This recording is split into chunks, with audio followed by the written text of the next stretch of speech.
एक वाटी रवा, 1.5 वाटी साखर, 2 चमचे साजूक तूप, कापायचे काप, दूध, केसरचं दूध, वेलची पूड, काजू गार्निशिंगसाठी, 2 कप गरम पाणी। नमस्कार मैत्रिणींनो, मी विदर्भ तडकामध्ये आपलं स्वागत आहे। आपण आज प्रसादासाठी शिरा बनवत आहे। प्रसाद शिरा तो कसा बनवायचा विदर्भ स्टाईल तो मी तुम्हाला सांगत आहे। आधी तेल कढई गरम करायची, त्याच्यावर तूप टाकायचं। तूप विझेपर्यंत त्याला हलवत राहायचं आणि आपण असा प्रसाद शिरा करणार आहे। आमच्या विदर्भामध्ये एकदम प्रसादासाठी करतात तसाच शिरा बनवतो आपण। 1 वाटी रवा, तो असं छान ढवळत राहायचा, एकदम ढवळत राहायचा, हलत राहायचं आणि जोपर्यंत लाल होत नाही तोपर्यंत हे चालूच ठेवायचं। मंद आचेवर चालू करायचं।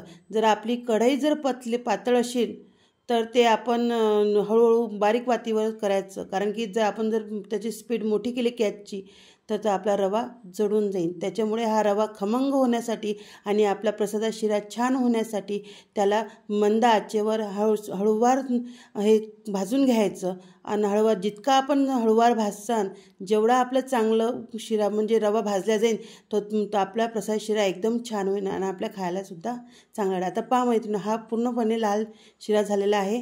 आता आपण त्यामध्ये साखर, त्यामध्ये आपण दूध, त्यामध्ये आपण आता काजू बदामचे काप टाकू आणि ते काजू बदामचे काप त्याच्यावर आपण फ्राय होऊन जातात। म्हणजे त्या पहिलेच आधी तो रवा गरम असतो, त्यात काजू काप टाकल्यानंतर ते आधी गरम होतात, त्यामुळे ते शेकले जातात। आता आपण त्यामध्ये 1 वाटी दूध टाकू।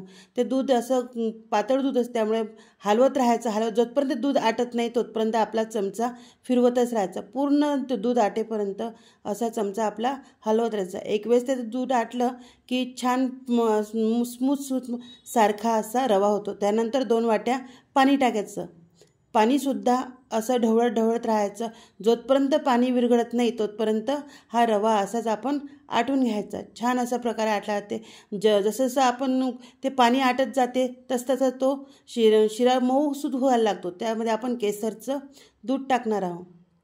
केसरचं दुधामुळे छान वास येतो, छान सुगंध येतो आणि शिराही दिसायला छान दिसायला लागतो। आणि ते पण थोडंसं आपण परतून घेऊया आणि छान प्रकारे दिसायला तयार राहते। आता आपण त्याच्यात वेलची पूड टाकू। त्यानंतर साखर 1.5 वाटी। 1.5 वाटी साखर टाकल्यामुळे काय होते की ती साखर जशी शिऱ्यात पडते तसे त्याचा पाक तयार व्हायला लागतो। पाक तयार झाल्यानंतर पूर्ण पाण्यासारखा ते जे पदार्थ आहे ते पूर्ण पाण्यासारखं होतं। जोपर्यंत घट्ट होत नाही तोपर्यंत ते हलवतच राहायचं। म्हणजे छान प्रकारे ते साखर जशी रव्यात मुरतं तसं रव्याचं पूर्ण गोळवा निर्माण होतो आणि छान प्रकारे तो आपला शिरा अशा प्रकारे तो साखर आपण हे केल्यानंतर पातळ होते। त्यानंतर असंच पूर्णपणे हलवत राहायचं आणि मंद आचेवरच साहेब करायचा आणि अशा प्रकारे आपला प्रसादाचा शिरा तयार।